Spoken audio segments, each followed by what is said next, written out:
Mega Venusaur is a Behemoth Stage 2 Mega Evolved Pokemon coming out in our Mega Evolution expansion, standing at 380 hit points, making it a clear candidate for a tanking strategy.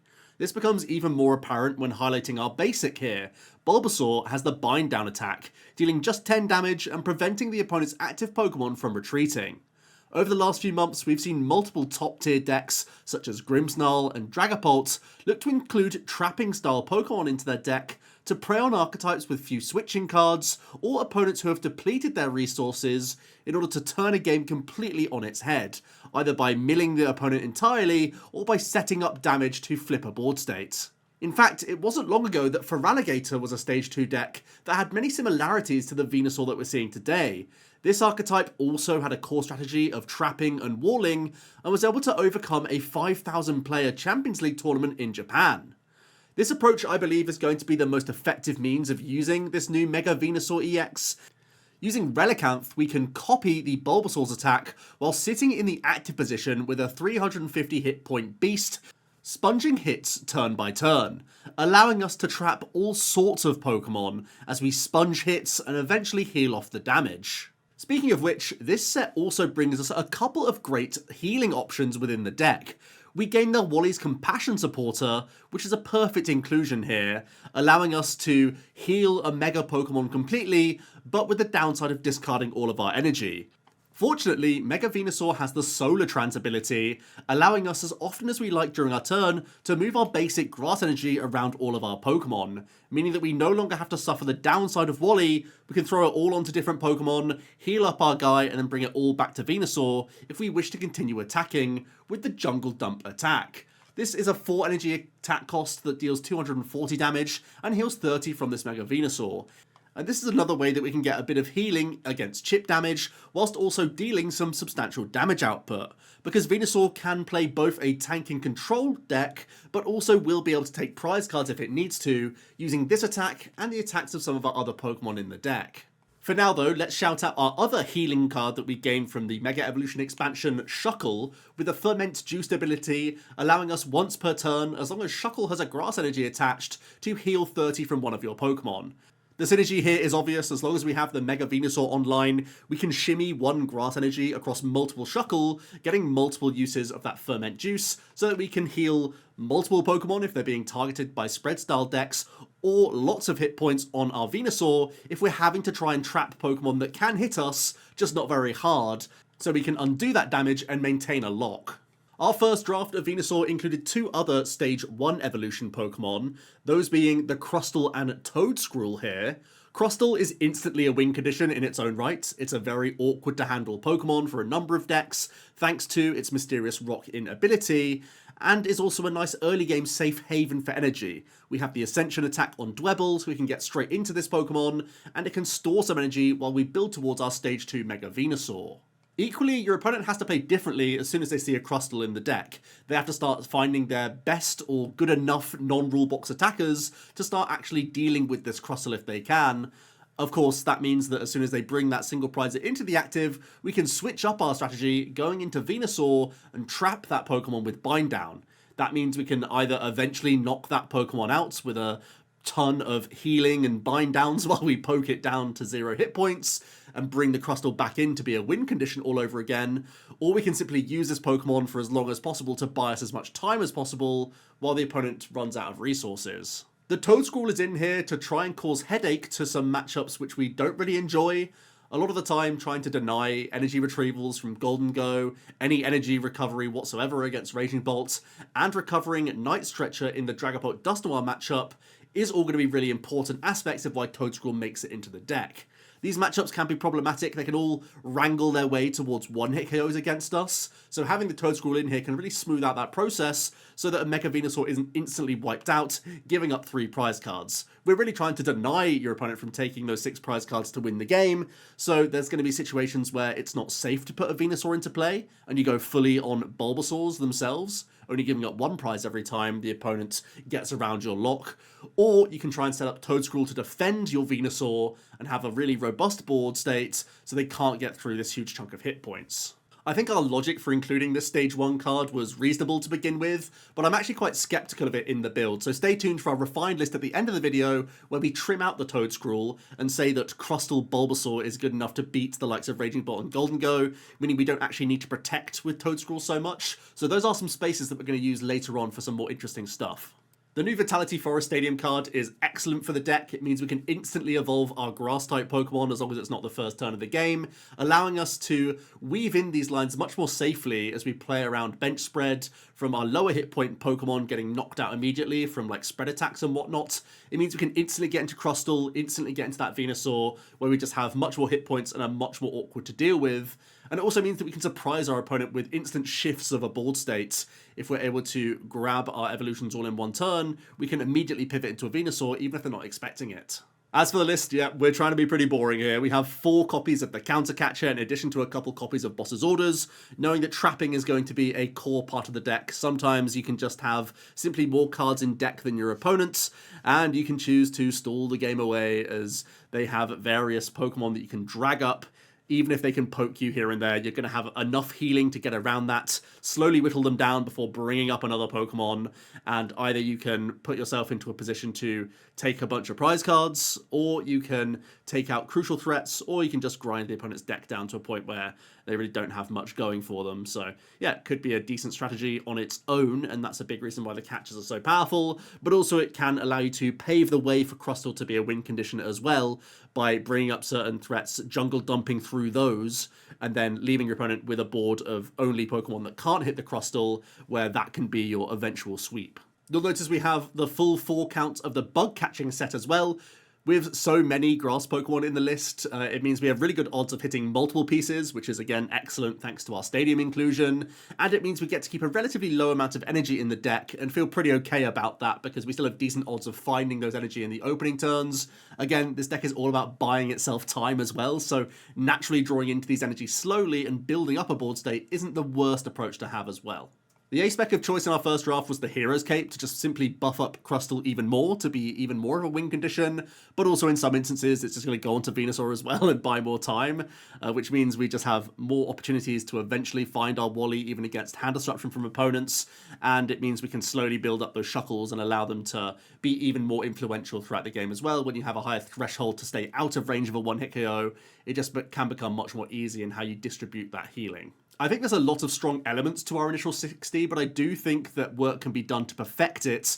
We've already come up with a bunch of ideas of how we can go about that, and I've already mentioned a few slots that might be a little bit more flexible. I think some mid-game damage could be really helpful, allowing you to finish off a Pokemon that you've been binding down for a number of turns, allowing you to take a mid-turn KO, then bringing up a new target to then trap again could be really useful. I also think some sort of proactive mill supporter or ability or attack could also be really handy in the deck to have a more proactive I can win fully through disruption as an approach. And again, that Toedscruel, kind of not mandatory. Some matchups could be where you're not even trying to evolve into Venusaur at all, and just saying that Crustle plus 4 Bulbasaur is a win condition in its own right, that we may not need the stage 1 after all. So definitely enjoy the games, get in the mindset of trying to be a controlling archetype, and also be aware that the updated list at the end of the video is going to be much more polished and more like the finished article as we start to see this deck become competitive. So for this one, I'm going to be on the left playing Raging Bolt, and Jack is going to be rocking the Mega Venusaur deck with Crustle on the right. This is going to be a challenging matchup for the Raging Bolts. I don't play that many pivoting cards. I've got an Iron Leaves in the deck, and I've also got Prime Catcher. Because we're not playing the Noctowl build, I don't have Professor Turo's scenario, but I do have double boss Pal Pad, so I do have a few ways around Crustle, and I'm hoping that I can just try and power through and push through, really.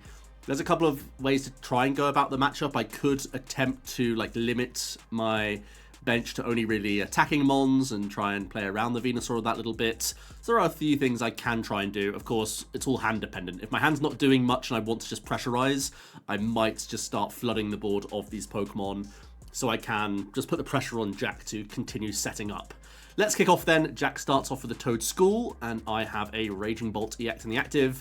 Jack has that bug catching set straight away, and is going to look for some grass Pokemon or basic grass energy. And already picks up Dwebble and Bulbasaur, both great options, of course. The Crustle isn't like a checkmate card in this matchup by any means, because I do have the Solrock that can attack, as well as the Baby Bolt in the list. But it's still definitely a nuisance, especially if it gets that Hero's Cape attached. And Bulbasaur's Bind Down will also be threatening me, no doubt. As we are about to pass things over, small note, the Toedscool could be a 1 retreat cost one. We just didn't have enough of them because we built so many decks over the weekend. So that should be a 1 retreat cost Toedscool, but as long as I attack this turn, it's not going to make a huge difference here. I'm able to Vessel away a Fighting Energy, and I can grab a Fighting and a Lightning by the looks of things. Unlocking Sada, of course, and thinning the deck. And we do eventually put the light on, which is nice. Now you can actually see what's going on.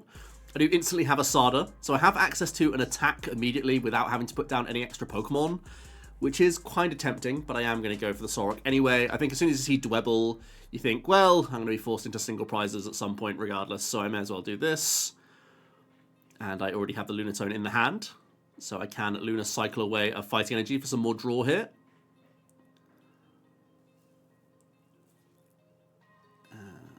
We already know we had that Lightning in the hand. Much else required? No, it doesn't look like it. So it could just be a single prize knockout and initiating the race. Let's have a look at what Jack has access to. And immediately going into that Dwebble, knowing that it has the Ascension attack, does make a lot of sense. He's going to bring up Lunatone and also get a fresh 8 cards with Lillie. One of the main benefits of this Venusaur deck, especially the way in which we've built it, right, where it's not really a traditional prize racing deck. It's trying to create a checkmate either from Bind Down or from Crustle, is that Lillie is a draw 8 for a huge portion of the game, and 8 cards is a ridiculous amount to see from a supporter. And when we don't play a engine, really, in the deck, having a supporter this powerful is one of the things keeping it really afloat and making this a realistic approach. Jack's going to use a quick bug catching set here. Does find Grass Energy, so can at least ascend here. Also picks up a Shuckle, which is nice. If he has drawn into any of those Crustle, he could manually evolve as well if he has to. There is an Ivysaur coming in. An Energy onto Dwebble. And just an Ascension immediately into the Crustle with the Mysterious Rock In ability, meaning that I can't swing at it with my EX Pokemon. 150 hit points is a huge threshold for me to deal with as well, so getting Baby Bolt, getting Solrock, these Pokemon are going to be really important to try and push through the single prizer. And it might take a few of them to get the job done, to be honest. Especially with the healing elements that Jack has in the deck. We're going to see a Lunar Cycle for 3 cards. Also another Raging Bolt EX coming down. We see a Professor Sada. Make sure I'm well loaded on energy. In case I have to hit 380, which is crazy to say. Let's have a look. I think starting to get some manual attachments in on a Baby Bolt would be handy, or just starting to put pressure on with Solrock is also reasonable.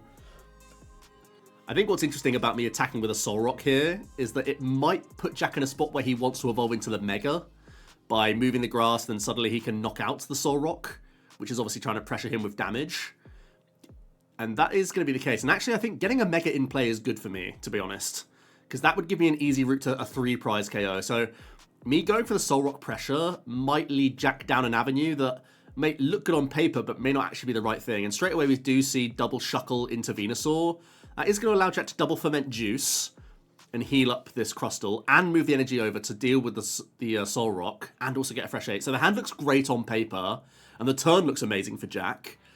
But this race to deal with the Solrock might end up benefiting me because there's a Venusaur in play. I think there's very much a world where Jack could have tried to win this matchup purely from Bulbasaur and Crustle and saying that I don't have enough switching outs to deal with the bind down lock for the whole game. But in this case, putting the Venusaur down has allowed him to deal with the Solrock and maybe make the Crustle more of a win condition. But it is going to give me an avenue for a 3 prize KO turn here. And that's obviously a big deal. I'll still have to get through the Crustle and probably some more bench Pokemon. But yeah, that was definitely a pivotal turn, I think, where the tide of the battle changes just purely based on that choice.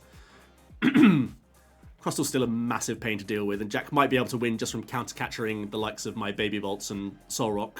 for the remainder of the game and saying that I'll never be able to deal with this Mon, but it does get me closer. And with enough gusting, with the Palpad in this list, I might be able to ignore the Crustle, just based on the amount of Pokemon he's put into play now. So the whole dynamic has changed. We're going to Sada to Baby Bolt and my benched Bolt. Also finally find a Teal Dance. Going to manually attach to Baby Bolt. And looks like we're probably just going to be passing here in some regard. Yeah, we're just going to pass, knowing that Jack probably doesn't want to just poke this Bolt anyway.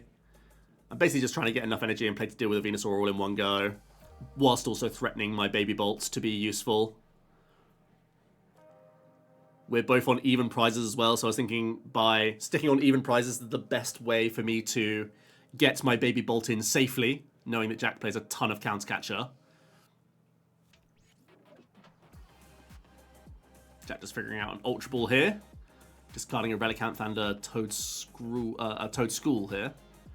Could be another Bulba coming in. Could be another Dwebble as well. It is going to be a Dwebble here. Jack recognizing that there's threats to his Crustle, so he may as well get into a second one. He's going to attach a Shuckle and get a quick Juice, and then he's going to move that energy over to Crustle. And he's just going to swing for 120, setting up the Bolt EX. I'm going to get a Teal Dance in.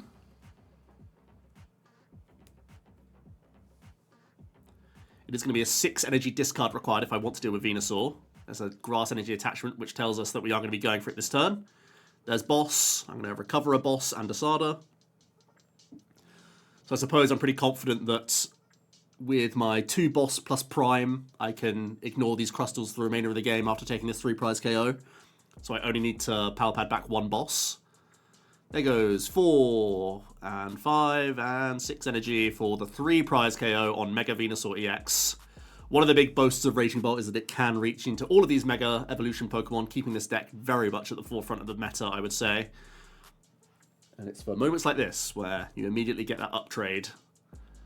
Jack's going to respond with a counter catch play onto Baby Bolt, swinging 120 onto it immediately, recognizing that this allows him to Crustle the game away.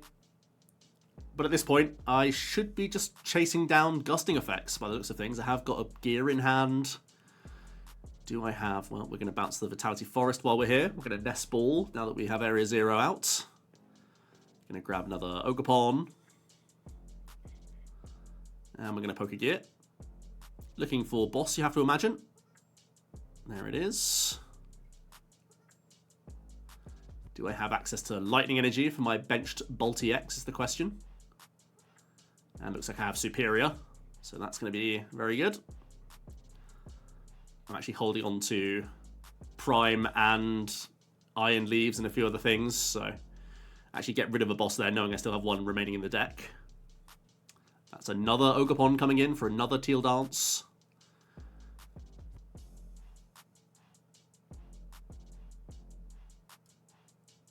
The Lightning Energy is going to go active, actually.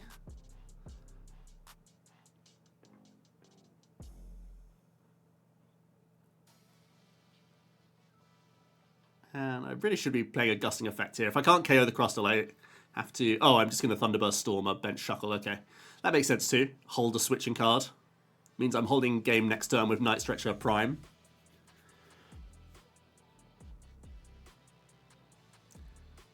And Jack's just going to draw and take out the Baby Bolt. He has to do that because otherwise I win on board.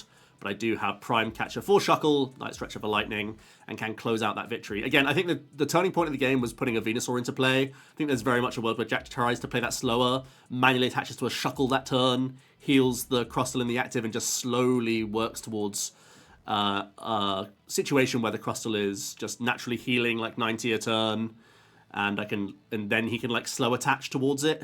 It would have been a long, grindy game plan. Maybe the second Crustle is the thing that ends up beating me in that case. But this time around, putting the Venusaur into play was a big deal. And he never actually got to initiate a big bind-down approach that game because I dealt with the first Venusaur. And I think that's also a big win con into the Bolt matchup. Let's move on to the next deck.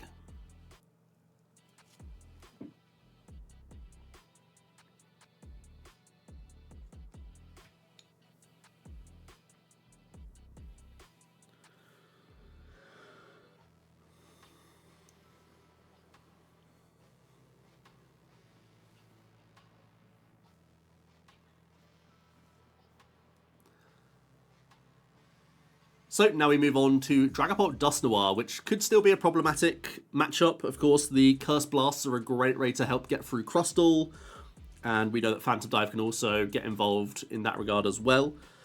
And Dragapult has flexible damage output, threatening multiple Pokemon at once, so a lot for Jack to consider here.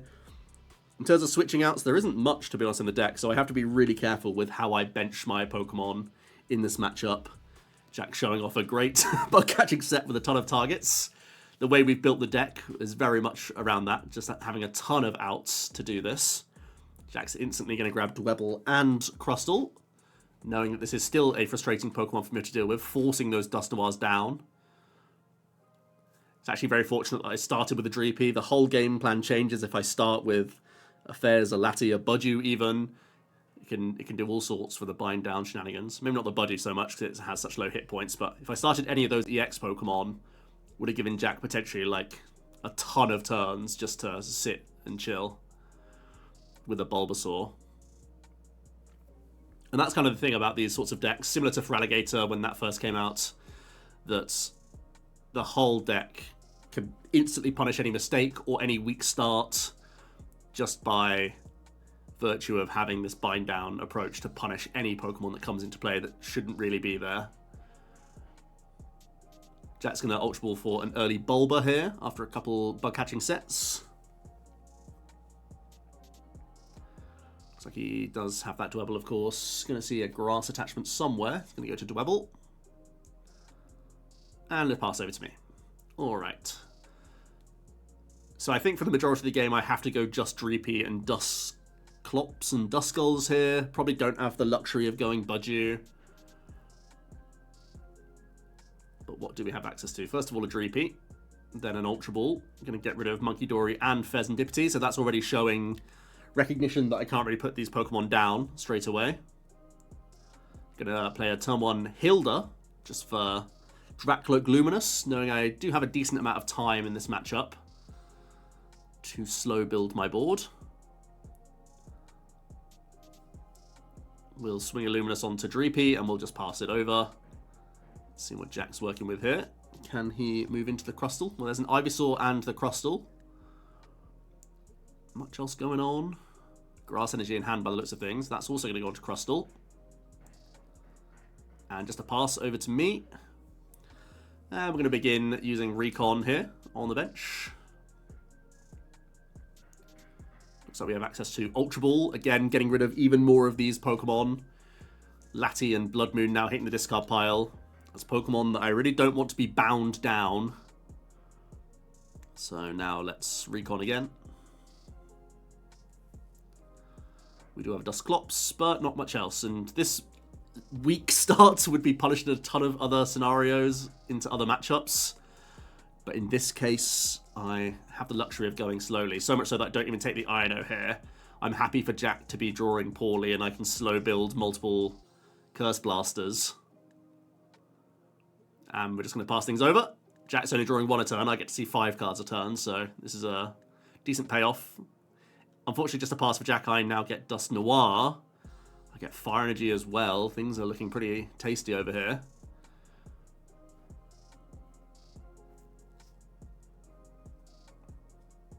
I'm going to evolve into a Dusknoir. I'm going to attach to Dracloak. And I am going to evolve up just in case there's a Boss's Orders Crustle line. I think I could have held off of this for another extra turn, just because Jack has to move the Shuckle anyway, and I could have drawn... Yeah, I am actually going to hold this for a bit. Yeah, we can just pass. We can wait one more turn for an extra Recon and evolve next turn, can't we?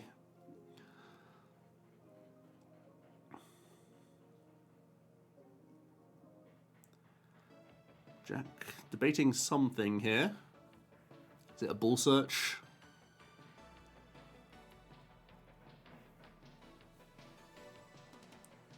Yep, going to discard... What was that? Toedscruel and a Shuckle, I think? He's definitely debating it. Yeah, it does look like those two. Ooh, perhaps not. There we go. Is it Venusaur time? When you're staring down at Dusknoir, it's a weird situation of like, oh, I don't want to lose the IV. So yeah, it is going to be the Mega coming into play. Actually going to move those energy over to Venusaur, knowing that Crustle is not safe either right now, as I'm threatening some Curse Blast shenanigans. I can begin to recon. Actually get the Dusclops there as well, so plenty of blasting potentially happening. And there's a Dreepy coming out from the buddy. Have all sorts of avenues open to me here. As long as I can find access to retreating this Dracloak, that is. I pass again because Jack whiffed on energy attachment, so I'm still safe on the bench as Dracloak. A lot of passing going on here, but you have to remember that your entire game plan is different when you face a stalling deck like Venusaur. It's not all about trying to get... Ooh, Jack gets the Bulbasaur straight away, so he can now retreat Shuckle going into Bulba and start binding down my active. That now forces me to find double Dragapult. I'm going to start reconning. Iono comes to the hand now. I'm able to Ultra Ball away an Iono and Poffin. Those were both my targets from recon, so I was just looking for fodder here. Looks like I've started to get a few pieces with this hand going then. There's another recon. There's certainly one Dragapult in hand. We can evolve that one up. Actually evolving up both. And it looks like I have a Lillie at last. We're going to Curse Blast the Crustle. Then we're going to counter catch up the Venusaur. And then we're going to play a Lillie, hoping to find an energy card here, so I can retreat my Dragapult. Obviously, the bind down effect has been wiped as soon as I evolve up into this EX.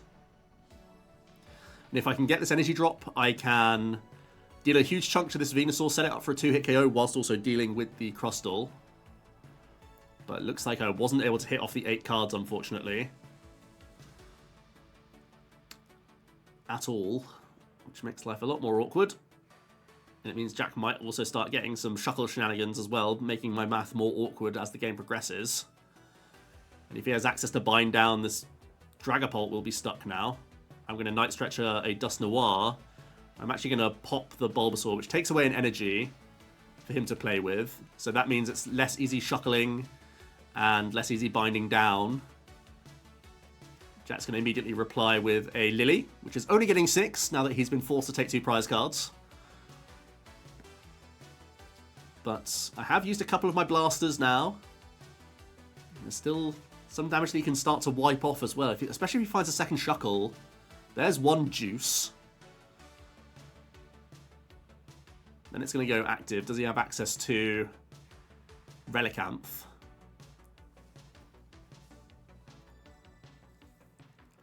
Super odd. Going to bring back some Grass and Shuckle.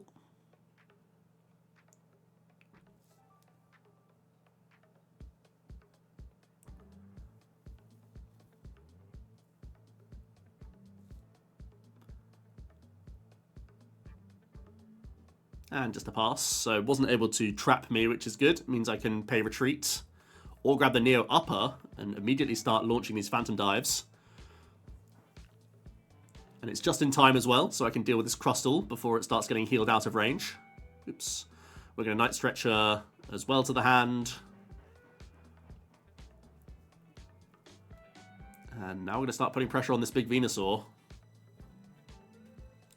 Just got to debate if it's worth getting back any Duskull here. So we're going to Nest Ball first, just have a little look. And then it will be a Night Stretcher eventually for 1 Duskull. And we're going to put 200 into the active, finish the Crustle and put the remaining 10 onto the bench Shuckle. Jack will be able to heal from his Ferment Juice out of range. But what I've tried to do with the Duskull here is say that with another recovery card, I still can carry this Venusaur with a Curse Blast. Jack's going to Juice up. Gets a manual attachment in, and now I was just thinking about this Duskull that I found. Might mean that he's holding on to a Wally, and might have to pull the trigger on it now.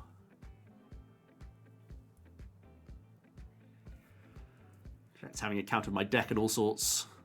So yeah, he's actually going to change his mind. He's going to say he's going to Shuckle, heal the Shuckle, and then Wally the Venusaur. So rather than doing the 30 heal, he decided it's better to heal the 10 on the Shuckle and just fully heal the Venusaur with his supporter. I'm able to keep loading up Dragapult now on the bench. And we're just going to deal the 260 to Shuckle again. I think that's an Iono pickup for Jack. That's pretty good. Extra energy onto Venusaur and an Iono coming in here.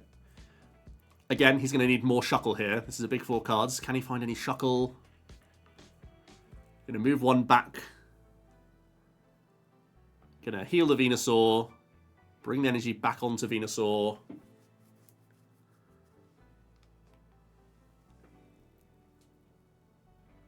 So currently sat at 210 hit points. I have been Iono'd, so there's no guarantee that I have recovery for this Dusklops to win the game. So is this going to be a pass? And I can recon. There's an Iono myself, so I can at least see some more cards. But no, it is a Night Stretcher. And I can take the 4 prize KO, blasting the active and finishing off the Shuckle all in one turn. Bit of a rough game for Jack there. Wasn't able really to get many supporters for a number of turns. That allowed me to slow build. I think a lot of other spots there, he'd be pressurizing, taking out cloaks, possibly even looking to gust and take out the Dusk pieces. If that all comes together, I think Venusaur would have a really good time into this matchup. And again, if I'm ever forced to put down any Pokemon that aren't exactly the Dragapult line or the Dusknoir line, there's easy means of binding down as well. We actually had a second battle with the Dragapult matchup, so let's get into a second one and see if Jack has a more playable hand this time to see if it changes the tide. I'm once again fortunate enough to start with a Dreepy and not an awkward EX. And I'm going first in this instance. I have an energy for Dreep. And not a lot else. So we pass it over. Jack has Bug Catching Set. Instantly gets a Bulba, at least. And it's going to see a fresh 8 from Lillie here.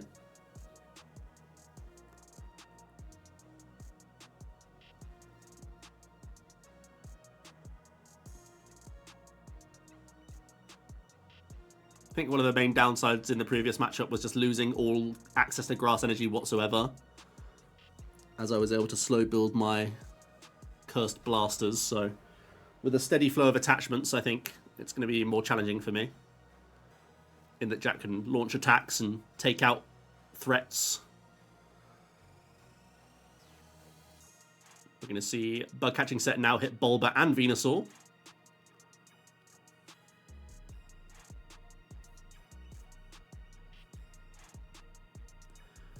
This item card really is quite a strong one. It hasn't seen a huge amount of play, but just the fact that it can find a flexible 2-piece or 2 different aspects of card from Pokemon and energy does make it really good in a deck like this that wants to commit so much space to energy and Pokemon anyway.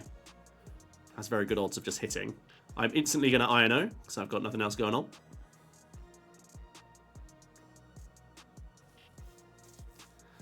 And we're going to Buddy Poppin'. So I think it's going to be a similar story to the first game, where I have to limit my bench as much as possible and get the blasters in the mix when I can. For now, it's going to be Dreepy.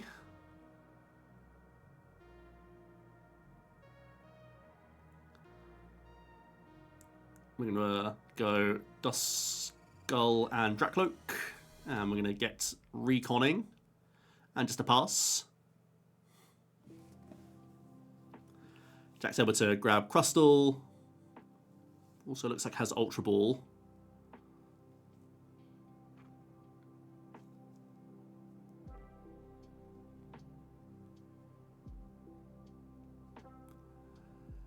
Gonna be bidding a Crustle and a Shuck here. Gonna go straight into Ivy. And then another fresh 8 from the Lillie. Always nice to chain these. Looks like Jack's also trying to like spread out his energy and evolution threats, so there's no easy boss target for me next turn. Or Curse Blast target as well, I suppose.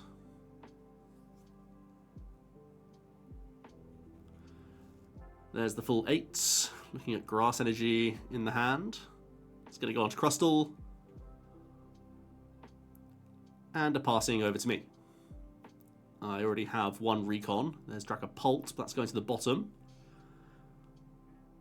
Gonna see another Recon.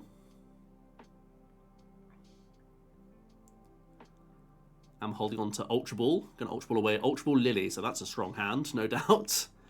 Gonna see a Dusknoir. Probably means, yeah, I already have the Dragapult in hand, and it's still gonna be a fresh 8 from this Lillie. I'm threatening a lot here. Curse Blast, Phantom Dive can easily take a 2-prize knockout if I want to deal with Bulba or Ivysaur. Or I could hold the Curse Blast for potential Crustle down the line. Provided I find an energy here from my 8. And we do find Neo Upper, at least. So we will be launching our first Phantom Dive. Do we want to combine it with the Ghost, is the question. No, it looks like we're just going to be doing 2s on everything to threaten the Bulba, threaten the Crustle if I evolve into a Dusknoir, and just the 2 floating is going to go onto the Ivy. Jack now has access to Counter Catcher with the Shuckle KO, so he's instantly going to try and trap this Dreepy. Also going to drop a Vitality Forrest. So he's holding on to... Ooh, can immediately go into Toad Scroll, which is nice. Trying to deny my Night Stretchers. Energy drop on the Ivysaur and continues to get 8 cards.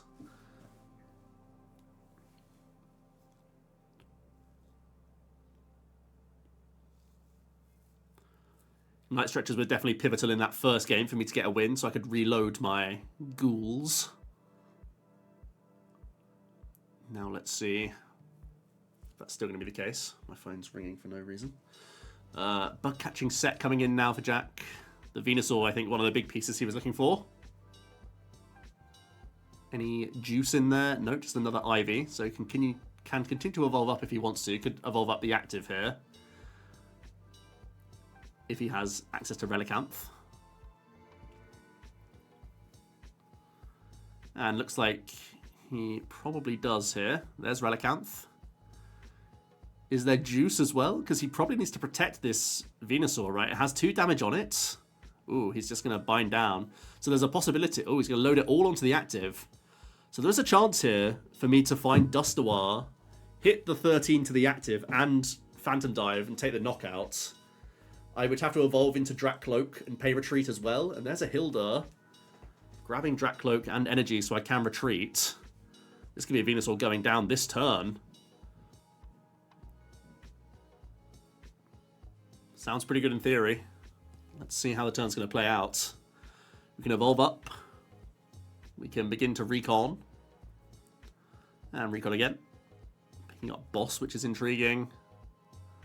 There's a Psychic to Venusaur. Oh, sorry, to Dracloak. As Jack re-finangles his Venusaur around.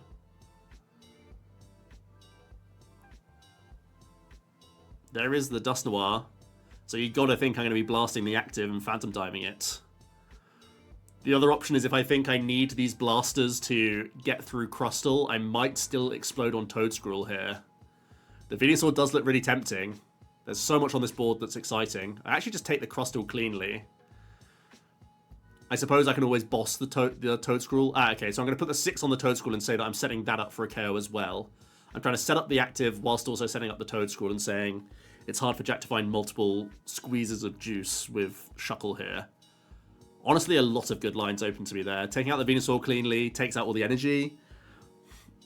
Taking out the Toadscruel means I have easier means of recovering the Ghost straight away.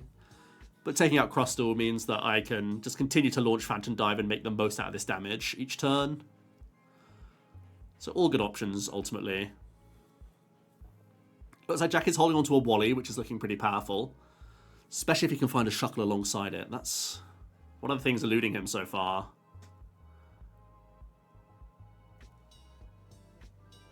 No easy means to bind down right now. It is going to be just shifting all the energy off to Wally and heal. Shifting it all back on. He can Jungle Dump here as well, don't forget. So he can start pressurizing the Dragapult. And when that's the only Pokemon with all my energy attached, that could be problematic for me.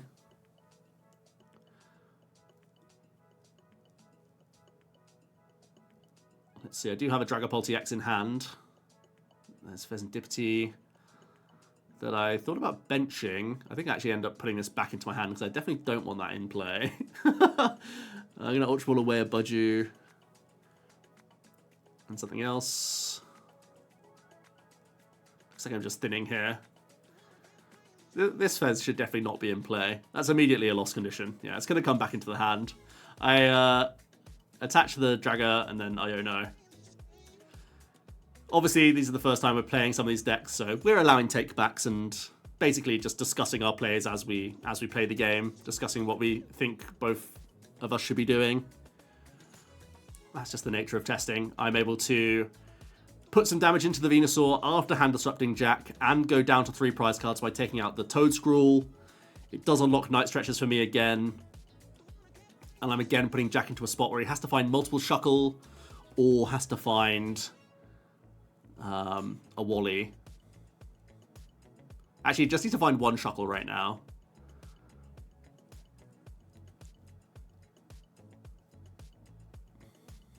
.380 is such a huge threshold that even a 2-shot can be denied quite quickly. Understandably, Jack is going to rod back a couple Shuckle straight away and say that they are very important. Looks like he does have a Ball Search card, so this Venusaur is not under direct threat. Looks like another Rod and another Ultra is discarded here. Goes Venusaur.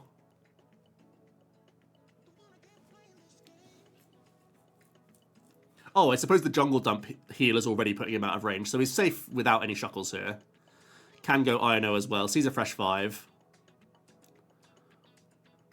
So he's already safe this turn. It's just any extra Shuckle or cream on top here.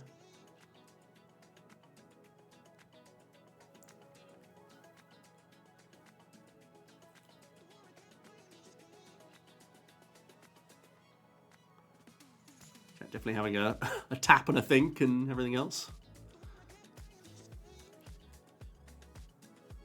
He is holding on to Counter Catcher, but I think just taking out the active makes the most sense here. It's going to go straight into a Crustle as well, which is definitely a concern. And the Jungle Dump heal will push him to 210 hit points, so we'll be tanking another Phantom Dive next turn. With Toadscruel knocked out, I do have access to Night Stretches again, and there is one in my hand. That's going to be a Psychic for the turn. And I'm able to Lillie for 6. With a Crustle now in play, I probably need to look towards getting another Duskline back in the mix.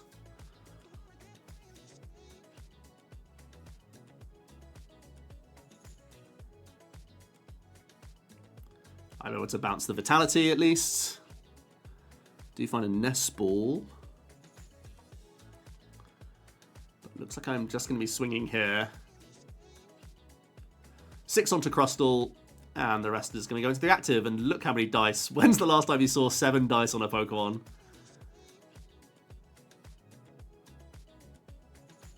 .370 damage on that Venusaur.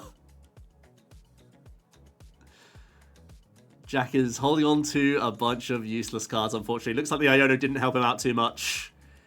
He can't use Counter Catcher because he took a knockout last turn. Can't trap anything. So unfortunately, it's going to be another loss of the Venusaur deck. I do think the matchups that we've picked were intentionally poor ones, or ones that at least had answers, because there will be some matchups that Venusaur just wins on the spot. But let's talk about how we can improve this list.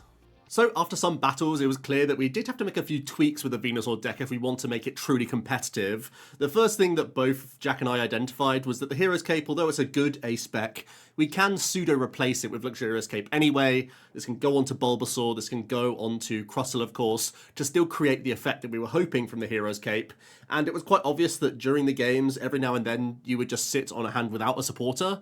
So trying to have the Secret Box naturally giving you more outs, and adding in a couple of Arven into the deck list, but give us an overall more fleshed out count of supporters, because even though Lillie and Iono see you a lot of cards throughout the game, you can still deplete those resources, having used them in the opening just to get set up, and then you're sat drawing 1 per turn. And sure, that works when you're binding down or when Crustle is checkmating, but in situations where your opponent is still progressing the board state and progressing the game, you top decking and not having anything to do isn't ideal. So a couple extra Arven coming into the deck and swapping the A-spec for Secret Box makes a ton of sense. And one of the cool things about adding Arven into the deck, even in low counts, it opens the door for TM Turbo Energize, because right now we're a 1 attachment per turn kind of deck, and we do have a 4 energy attack cost in Jungle Dump and the 3 energy attack cost of Crustle.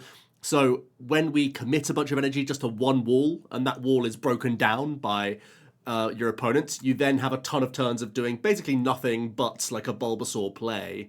So being able to pull out a bunch more energy more proactively means that A, we can threaten more pressure straight away with, Crustle attacking potentially a lot quicker, getting jungle dumps off so that we can actually proactively take out targets or put pressure on the opponent so they can't just sit and build a correct board state that can beat you. Now we can be more on the front foot, whilst also deck thinning and also just pulling out these energies for early Shuckle nonsense so that we can heal a lot more quickly. Essentially just pulling these energies out is free for a lot of the time, because usually, apart from an Ascension attack or maybe a bind down just because your opponent started a dodgy Pokemon, we're happy to pass with Venusaur. And if you're going to pass, you may as well use a technical machine. So Turbo Energize seems like a great inclusion, even if it is just a one-of, to pluck some of these energy out and really just get more options going earlier on in the game so that we can have a surplus of energy. Ideally, we end up having like 5 or 6 energies scattered around our board so that even when our opponent takes those knockouts, we still have follow-up plays from there that isn't just back to bind down. Also, it's pretty clear that because Bind Down is dealing damage and ticking down, you don't win the game immediately just from trapping Pokemon. You need to be able to run the opponent eventually out of resources. And we kind of had this approach of just being a control-y deck that could take prize cards and didn't really take it the whole way. And I do think it's probably likely that we have to get more disruptive with Venusaur if we're going to see a huge amount of play, even if that means playing one-off copies of some of these supporter cards. But definitely Palpad. Palpad seems like a really important inclusion.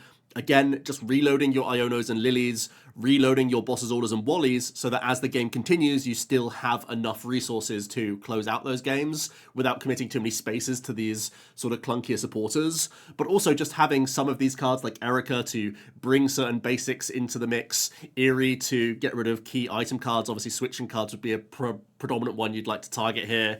Anti-Rosic's Machinations, when you're sat trapping using Bind Down and the opponent is draw passing, waiting for you to knock out their guy.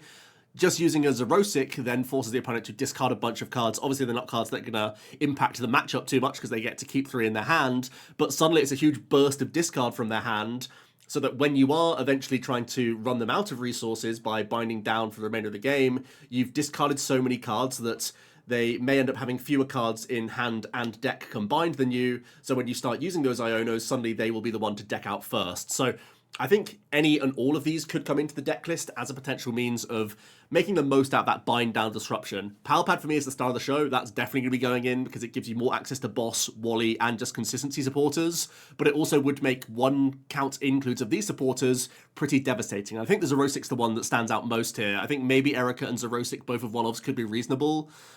Eerie probably the weakest of the bunch, I would think, even though it does prioritize hitting those switching cards specifically. I think that only needs to come into the deck if there are decks naturally playing like 3 or 4 counts of switch, and that's not that common right now. So you're unlikely to hit anything too devastating for the opponent, whereas the Rosic just naturally getting rid of lots of cards ends up helping out in terms of running the opponent out of ultimately all of their deck. There's actually an alternative that I've been looking into as well, and that's Professor Turo's Scenario, because it can combine both with Durant with a sudden shearing ability that can discard the top card of your opponent's deck. Yes, it's only 1 card discard, but it is a bit of proactive mill that, again, with enough Palpad and Turo in the deck list, you can start munching through the opponent's deck and actually speeding up that process with Bind Down. I think that's nice because it's a small package of cards. The Durant can be searched with bug catching set as well naturally and like easily discarded and rotted back for when you're in that late game loop. That could be pretty handy. But also, Professor Turo's Scenario could work really nicely with Hawlucha, and it's one thing we mentioned as well with Bind Down, because you can be constantly announcing that attack. If your opponent doesn't have any answer, there's going to be a point where your Bind Down will knock out a Pokemon, and then you have to break the lock. Well, if you play a Hawlucha, you can gust a Pokemon up, flying entry to take that knockout, and then continue to bind down or pivot into an aggressive deck. There can be situations where simply by trapping like a basic 2-prize Pokemon like Pheasantipity or Lati or something that the opponent doesn't want in the active, if you can completely tick that down with bind down, then go flying entry whilst gusting up another threat, you then can take a 4-prize swing, and if the opponent can't deal with Venusaur on the spot, you basically just win with the next jungle dump. So it gives you the completely opposite avenue of being like, oh, I'm an attacking control deck that can win on prize cards. Suddenly, Hawlucha plus jungle dump gives me a 4-prize turn that the opponent may not see coming. So I think Turo's the supporter that stitches this all together, because again, it can be good on Crustle, good on Venusaur if you need it in a panic situation, especially with Forest. You could immediately put these Pokemon back down in the best case scenario. but the fact that it opens up Hawlucha and Durant EX as both very good one-ofs in a space-efficient manner makes them really appealing, and I'm actually quite excited to test out a Hawlucha Durant Turo mini package in Venusaur.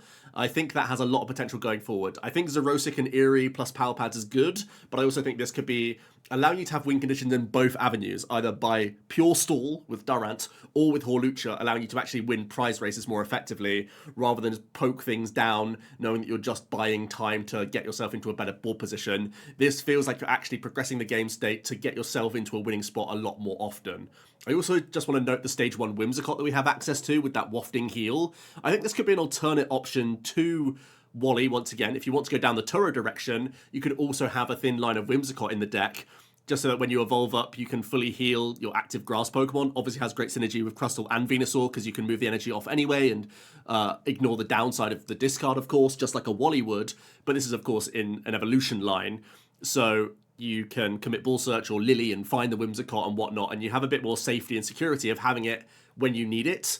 The main reason I don't like the Whimsicott compared to these supporter cards like Turo or Wally is that, first of all, it's a 1/1 line, so it's extra space in the deck, or multiple spaces in the deck, and at the same time, that Cottony has 60 hit points, and that's the real killer, because there are so many archetypes that can just deal with the Cottony, then suddenly Whimsicott's a non-option, that you can't really lean into the Stage 1 effectively. Maybe a thin line just as an alternate to give you more outs to heal, but ultimately I think Wally and Turo are still going to be the best options. So let's have a look at my updated list of Venusaur. So as mentioned, the A-Spec is updated, allowing us to play Turo and Cape instead now, and I just feel a lot more confident having the 4/4/2 Arven and 1 Secret Box now. Having those 11 supporters just gives you much more likelihood of getting into these games, which I think is really exciting. You'll note that I have cut the boss to 1 and a counter catcher to 3, but that is to fit in 2 Pal Pads. So if you need more Gust, you can reload your boss's orders, and crucially, you can reload your Turo and Wally. At the moment, it's just 1 copy of Turo, the 1 Hawlucha, the 1 Durant.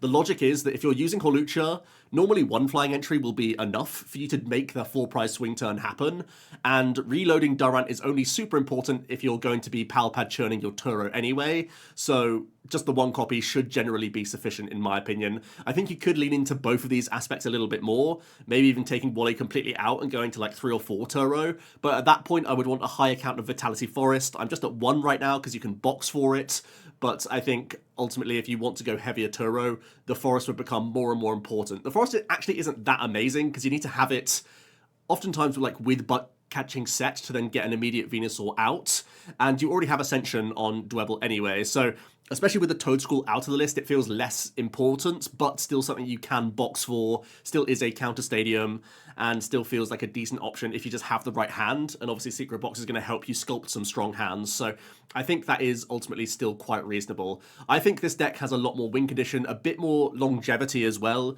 with the Pal Pads in there. It feels much more complete as a controlling archetype, whereas our first draft was really just sort of throwing annoying stuff together and seeing what sticks, be it a Crustle being a win con, Toedscruel shutting down lines, or the bind down, like whittling down a game.